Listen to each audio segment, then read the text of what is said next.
As the deadline for the 2021 municipal and legislative elections for the deposition of candidacies draws closer, we sought to know the steps potential candidates are taking to ensure they beat the deadline on this newscast tonight. Plus, translators and interpreters in Cameroon have expressed joy over the presidential order to recruit 500 of them into the public service beginning 2020. Top stories tonight. Good evening, ladies and gentlemen. This is the bilingual newscast on STV.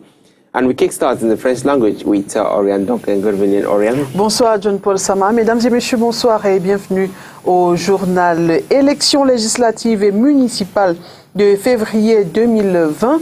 La bataille pour compétir sous la bannière des différentes formations politiques est rude. Au RDPC notamment, on a appris que la législative de 2020 n'aura pas les députés tels que Marlise Doualabel ou encore Joseph Owonan-Kono, sauf bien sûr changement au sommet car les listes de ces derniers ont été battues. Léla Renganz. Députée de la dernière législature, Marlise Doualabel envisageait de conduire la liste des députés de Vouri Centre à l'investiture du RDPC. Ses espoirs sont tombés à l'eau il y a quelques heures. Sur les 4 listes en compétition à Vouri Centre, 2 seront appelées à fusionner et c'est de cette fusion qu'est sortie la liste qui représentera le parti du flambeau. Conduite par l'honorable Dokolins, des 3 noms, on retrouve 2 femmes, soit une titulaire et une suppléante. Autre déçu de ces batailles internes au RDPC, c'est l'honorable Joseph Hyacinthe Owonan-Kono qui devra céder sa place dans la compétition à Vouri Sud au sieur Pongo, jusqu'ici président de session RDPC. Au SDF, la bataille est moins serrée avec un président national qui a fixé les règles au sommet. Le chairman a en effet choisi de tabler sur les candidats à qui il reconnaît une certaine assise politique et expérience. Sont engagés dans la compétition des législatives et municipales pour représenter le parti de la balance, les mêmes qui en 2013 avaient déjà fait honneur au parti en obtenant ses différents sièges. Ceux-ci désistement comme leur collègue du Dongamantom Centre, l'honorable Aoudou Mbaya, qui après 4 mandats successifs, député sans discontinuité depuis 1997, a décidé de ne plus se représenter. Dans le SDF, on aura donc à Vouri Centre, l'honorable Joshua aussi, à Vouri Est, l'honorable Jean-Michel Nithieu et à Vouri Ouest, l'honorable Eddy Mondombe Oscar. Au MRC, le jeu semble encore plus apaisé avec des figures comme celle de Michel Ndoki qui se sont démarquées et semblent faire l'unanimité.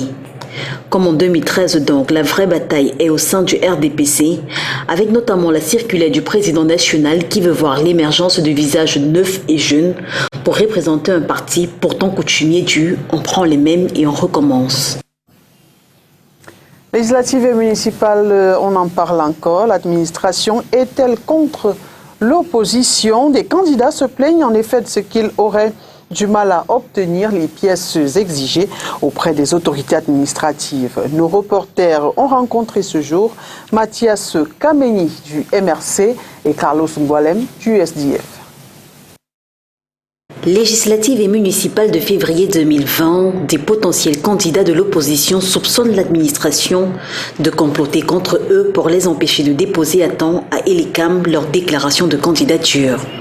Au rang de ceux-ci, Mathias Kameni du Mouvement pour la Renaissance du Cameroun, qui dit pourtant s'y être pris dès la convocation du corps électoral. Par exemple, pour obtenir le certificat de domicile à la sous-préfecture, c'était une casse-tête. Parce que le sous-préfet allait jusqu'à vous demander le titre foncier. Et moi, j'ai apporté mon dossier technique. Il a catégoriquement botté en touche. Il dit que non, il n'a pas demandé le dossier technique, il veut le titre foncier. Je lui dis que mais à Douala, combien de personnes ont le titre foncier? Et ça a été des accrochages entre moi et lui, si bien que je suis rentré, mais il a fallu que j'utilise une autre méthode, n'est-ce pas, pour avoir le document. Donc, ce que j'ai compris, n'est-ce pas, dans tout cela, c'était que c'était des actions à tête chercheuse. Environ 4 jours du deadline de dépôt de dossier, l'homme est encore à se battre dans les différentes administrations de Douala et les plaintes de corruption n'en finissent pas. À ce niveau, maintenant, j'ai besoin de l'attestation de non-redevance. Et également, je suis également là-bas, ils ont demandé qu'il faut un certificat de propriété pour avoir le document. J'ai dit, et pour ceux qui sont en location, Ils disent que non, il faut aller faire un contrat de bail et puis le faire enregistrer. Et même quand vous le faites, parce que c'est le cas de ce que j'ai constaté au CDU 14 du Centre des impôts de Dakar, même quand vous le faites avec certains amis politiques qui sont arrivés sur place, ils demandaient encore de mouiller la barbe. Moi-même, je suis descendu sur place. Son de cloche totalement différent au Social Democratic Front. À Douala 5e, l'actuel 6e adjoint au maire, Carlos Ngualem, dit être prêt. Le parti serait d'ailleurs déjà à la phase de contrôle des différentes pièces fournies par ses membres. Nous avons déjà rassemblé toutes les pièces des 61 candidats de Douala 5 parce que Douala 5 a une liste de 61 conseillers. À l'heure où il est, nous avons rassemblé tous les documents de tous les 61 candidats et même plus. Bon, actuellement, nous sommes dans les arbitrages en attendant la commission du NEC qui va se prononcer d'ici demain sur la liste définitive. Selon le code électoral, les candidats aux élections législatives et municipales ont 15 jours après la convocation du corps électoral pour déposer leur dossier de candidature auprès d'Elections Cameroun, ce qui fixe pour le cas d'espèce la date butoir au 25 novembre 2019. Sommet extraordinaire de la communauté des États et la communauté économique et monétaire de l'Afrique centrale. Les travaux se tiennent du 21 au 29 novembre prochain à Yaoundé. Les chefs d'État et gouvernement sont dans la capitale politique, mais avant a eu lieu à Yaoundé une réunion des ministres de l'économie et des finances de la CEMAC, une rencontre au cours de laquelle ont été préparés les dossiers qui seront soumis aux discussions des présidents des pays concernés. Mireille Servie. Les chefs d'État de la communauté économique et monétaire de l'Afrique centrale viennent parler de la libre circulation des personnes dans l'espace CEMAC, des efforts de relance de la croissance et de la diversification de l'économie. Les présidents Biya, Obiangema, Déby et leurs homologues du Gabon et du Congo vont précisément s'intéresser aux problèmes lancinants qui continuent à s'opposer dans la sous-région, notamment celui du financement de la CEMAC avec un accent sur le faible recouvrement des ressources de la communauté à travers le mécanisme de la taxe communautaire d'intégration qui hypothèque les performances attendues des institutions communautaires dans leur mission traditionnelle dédiée aux réponses attendues par les populations.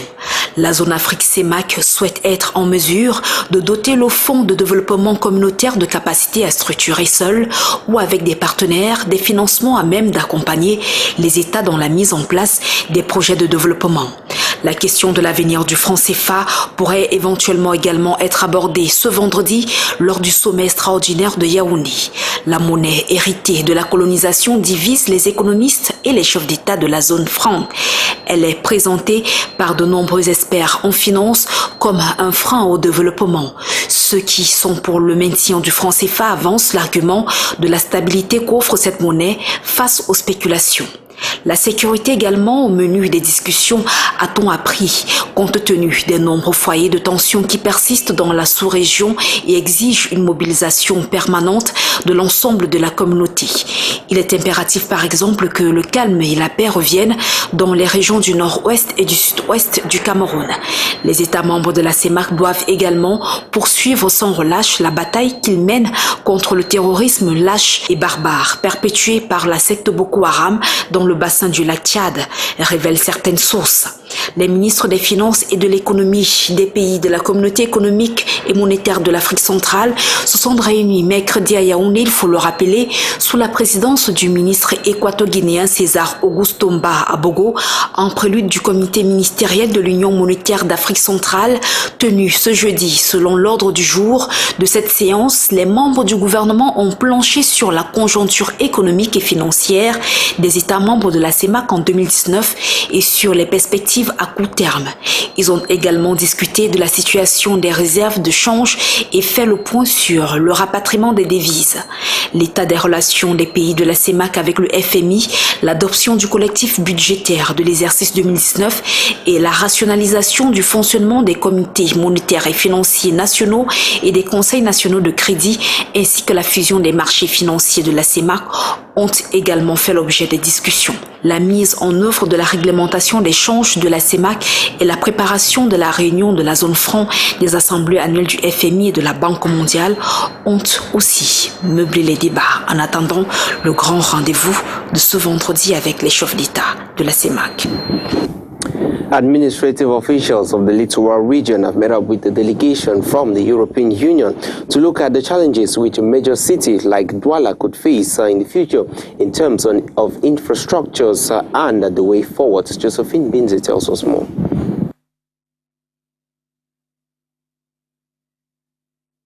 According to the UN Habitat, about 65 to 75% of Cameroonians are expected to live in cities or towns by 2030 due to the enormous difficulties which have been addressed by urban infrastructure, electricity, water, sanitation and mobility stands as a problem in Cameroon now. Cameroon stands to benefit from the 35 billion CFA donation to open and develop its cities in the sub-Saharan Africa. We want to put in practice all that we have discussed today. What are we waiting for? Certainly nothing. We can't say there's no money. There's already a huge team working with us to begin the project. Money is already available. The vision stands with an objective to curb urban disorder in Cameroon's capital and economic capital cities and improve employment levels as well. We are here for a purpose to help build and project African cities, especially Douala and Yaoundé. Quite a good number of people are relocating to these cities each day, and we can't afford to see people living on healthy conditions. All I can say is Cameroon is ready.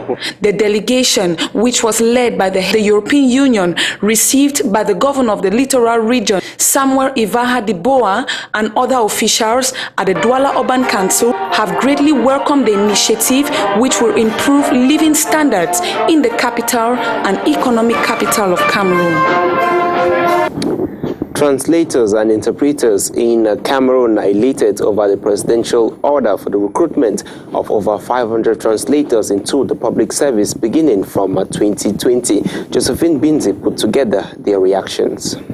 The quest to translate theory into practicals has filled the hearts of many bilingual Cameroonians who have a specialty in translation and interpretation following the President of the Republic's decree of the recruitment of 500 translators and interpreters into public service, which will begin in the year 2020. Some think this step is one of the answers to the Anglophone crisis. To be that bridge because we know that the Anglophone crisis, as they call it, stems from the fact that there were some texts that were not translated in English, making those in the English zone like less fluent. So I wish to, as I told you earlier, to be enrolled because I want to be that bridge, meaning that if something is said in French, that same thing should be said in English, so that everybody should be on the same side and we should keep moving as one. Others see it as an honor as they feel that translators in time past have been relegated to the background. Thus, a platform to express utmost professionalism is now available. You are bilingual already, and then you go into a school specialized for translation where they teach you translation procedures, how to translate a document like technically. Translators have been suppressed. The linguists, I cannot say that linguists have been suppressed, but I would say translators have been, because in the past they were recruiting mostly linguists. That's once you know French and English, they will recruit you to do translation. Meanwhile, somebody who has gone to a translation school, they will not even take it. They were taking bilingual teachers to go and do translation in offices and in ministries, and leaving translators out. So the decree by the president is a very big step, honestly. It's going to help many translators. Though the head of state's decision is to reduce unemployment in the nation, most bilingual Cameroonians anticipate a possible recruitment so as to bridge the gap between the English and French languages. Le rond-point d'Edo ici à Douala est progressivement transformé en espace marchand. Ce changement s'opère à chaque début de soirée sous le regard impuissant des autorités administratives et municipales. Le constat a été fait par Inès Pangan et Julie Pont. C'est le début de soirée au rond-point d'Edo à Douala, dans l'arrondissement de Douala 1er. Progressivement, la physionomie de ce carrefour célèbre pour son monument change pour se transformer en un espace marchand. Les piétons et autres automobilistes de passage ici peuvent encore s'offrir le luxe de faire leurs derniers achats de la journée. Des chaussures pour hommes, femmes et enfants de différentes couleurs ou styles et même ceux de grandes marques, dit-on ici. Aux tenues vestimentaires vendues dans des boutiques parfaitement aménagées ou à la criée.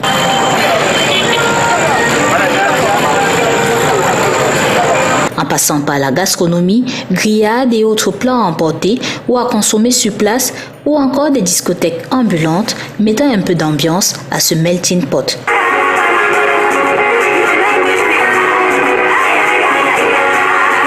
Et même une gare routière pour ceux qui désirent se rendre dans le département du Mongo ou dans la région du Sud-Ouest.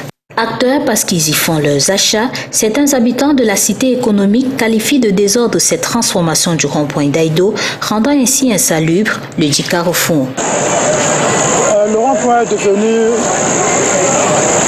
un marché, là où les gens vendent du X et de Y, et ça, c'est pas normal. Oui, et ça, c'est pas normal. Franchement, ici, là, devait être un banc public où les gens viennent prendre du bon temps. Le café Naoum qui règne ici a été au centre de multiples combats perdus par des autorités administratives et municipales, entre autres Fritz Tonnet de la CUD, Nasseri Paul Beya, alors préfet du Vouri, et Jean-Marie Tchakui, sous-préfet de Douala 1er. 48e assises internationales de la presse francophone, les Lampions, se sont éteints ce 21 novembre à Yaoundé. Ouvert il y a quelques jours dans la capitale politique, l'événement a rassemblé quelques 400 journalistes autour du thème « Journalisme d'émotion, journalisme d'information ». Résumé de ces 4 jours de travaux avec Olivier Bouzik.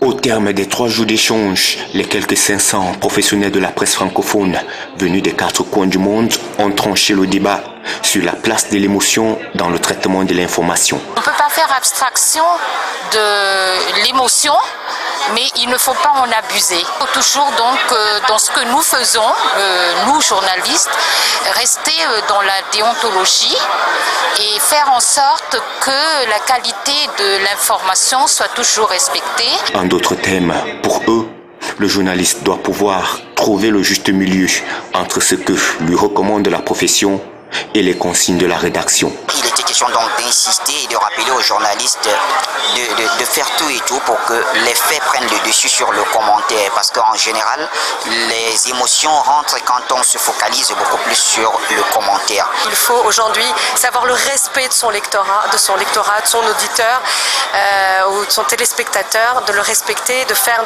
travailler toutes ces règles et ces garde-fous. Aussi ont-ils plaidé pour une amélioration globale des conditions de travail des hommes des médias dans les pays africains en particulier. Il faut que d'abord le journalisme devienne une profession bien rémunérée, en Afrique aussi, et que les patrons d'entreprises de journaux aient au moins cette déontologie de donner une petite considération à ces journalistes qui sont sur le terrain pour vous ramener l'information qui fait le nom et le renom de votre journal. Dans ce sens, l'UPF entend très prochainement accentuer les sensibilisations sur le terrain. Il appartient à chaque pays de s'organiser. L'UPF peut impulser une dynamique d'amélioration des conditions des médias, en discutant avec les pouvoirs publics, en discutant avec les professionnels, en discutant avec les organisations des médias. Et on va inciter les gens aux meilleures pratiques. Rendez-vous a été pris en 2020 pour les 49e Assises internationales de la presse francophone qui se tiendront en Tunisie. L'interprofession avicole du Cameroun a tenu le conseil régional pour le bassin du centre-sud-est ce jeudi à Yaoundé. L'objectif, revenir sur les difficultés que connaît l'IPAVIC et aborder quelques propositions pour une sortie de crise réelle après le passage de la dernière grippe aviaire au Cameroun. Le président de l'interprofession avicole s'exprime au micro de ST. Nous avons traversé beaucoup de difficultés dans l'interprofession avicole, notamment les difficultés liées à la crise de la grippe aviaire comme vous connaissez en 2006. L'interprofession ne s'est pas vraiment très vite remise. En plus, il y avait des difficultés internes, donc dues aux problèmes de mauvaise information. Donc il y avait des problèmes entre les membres eux-mêmes. Donc nous avons décidé de prendre les taureaux par les cornes pour relancer nos activités. Donc en commençant déjà par nous entendre, parce que ça c'est très important que la sérénité revienne dans la maison. Et en plus de ça, on voit comment est-ce qu'on peut faire pour aider les agriculteurs à relancer les activités pour au moins retrouver le niveau de production qu'on avait avant la grippe aviaire. Donc voilà un peu nos motivations et en plus de ça, nous essayons de nous organiser au sein des bassins. Parce qu'aujourd'hui, c'est l'Assemblée générale du bassin du centre, donc, qui regroupe le centre, l'Est et le Sud. Vous savez, l'interprofession est constituée de 4 grands bassins, le bassin de l'Ouest aussi, qui a en son sein dans la région du Nord-Ouest et la région de l'Ouest. Donc nous avons déjà tenu une telle assemblée dans le bassin de l'Ouest. Aujourd'hui, c'est le bassin du centre. Et prochainement, nous allons voir comment est-ce que nous allons faire pour tenir aussi une assemblée dans le bassin du littoral qui regroupe le littoral et le sud-ouest, et ensuite dans le nord, dans le grand. And let's get news out of Cameroon with the VOA. Like many Nigerian rice dealers, Emeka Ugwoke imports overland from neighboring Benin, often through informal channels. But since the Nigerian government closed border trade in August to crack down on smuggling, his orders are stuck in Benin and rice prices have shot up. Since I started this rice business, this year is the worst because the border closure has affected many of our goods. The price of a bag of rice has increased by almost 70%. Trade channels remain open through Nigeria's water ports, but they remain clogged by poor infrastructure, bureaucracy and corruption. Nigeria's neighbors complain the suspension of border trade goes against the spirit of the African Continental Free Trade Area deal Abuja signed in July.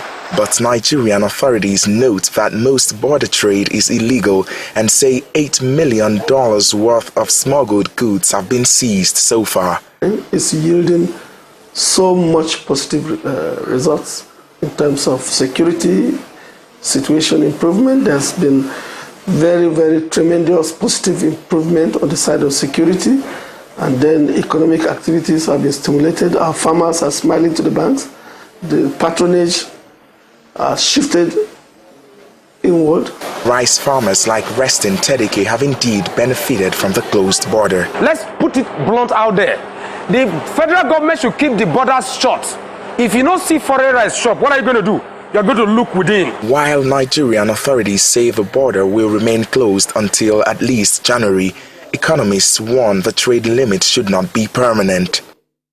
And we need to promote trade. We need to liberalize trade. But it has to be done in such a way that they will promote employment, that will promote incipient growth and inclusive growth in our economies, but not undermine and destroy the trading relations. Rice trader Ugwoke says as long as border trade is banned, customers are also losing out on quality as standards of cheaper local rice are not as high as imports. Our customers complain that the local rice contains stones and sand particles, and honestly, I have opened some of them and confirmed it. Although Nigeria plans to reopen its border trade by January if its neighbors halt the smuggling, some lawmakers are pushing for a 2-year extension. If that happens, Nigeria will face growing pressure from its neighbors over free trade, as well as from Nigeria's millions of rice consumers. Timothy Obiezu for VOA News, Abuja.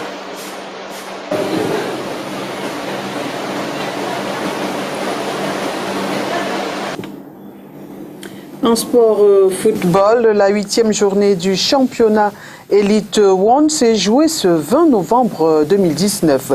Entre autres faits marquants, la défaite de certains clubs favoris, à savoir Bamboutos Football Club et Coton Sport de Garoua. Au terme de cette journée, Coton Sport garde la tête du classement général avec 14 points. Inès Panga. C'est la surprise de cette 8e journée du championnat MTN Elite One. La première défaite de la saison de Bamboutos Football Club de Bouddha face à Tonnerre, 1-2 au Middle Farm Stadium of Limbe. Autre défaite marquante, celle de Coton Sport contre Dragon de Yaoundé, 0-1. Une des rencontres majeures de cette 8e journée, c'est celle qui a vu la victoire de UMS de Loum, vainqueur de l'édition 2019 du championnat MTN Elite One, 2-0 contre AS Fortuna de Dufou. Au terme de cette 8e journée, jouée ce 20 novembre 2019, les clubs Coton Sport, Bamboutos et Panthère occupent le trio de tête avec respectivement 14, 13 et 13 points chacune. Et le bas du classement par les clubs Stade Renard, Yon Sport Academy of Bamenda et AS Fortuna d'Unfou, avec 8, 7 et 5 points chacune. Depuis le début du championnat jusqu'à cette 8e journée, toutes les équipes ont déjà perdu un match, sauf Panthère Sportive Dundee. Elle est d'ailleurs l'équipe qui a la meilleure défense avec 0 but encaissé. La meilleure attaque revient à Coton Sport avec 16 buts marqués. Et il faut noter qu'en moyenne, déjà 148 buts ont déjà été inscrits, dont 18 buts par journée et 9 matchs joués par journée, avec 3 matchs en retard. Et voilà qui met un terme à cette édition d'information, mesdames et messieurs. Merci d'avoir été des nôtres et bonne suite des programmes sur Spectrum Télévision. Bonne soirée, John Paulson. Good evening to you, Orion. Thanks for watching and good night.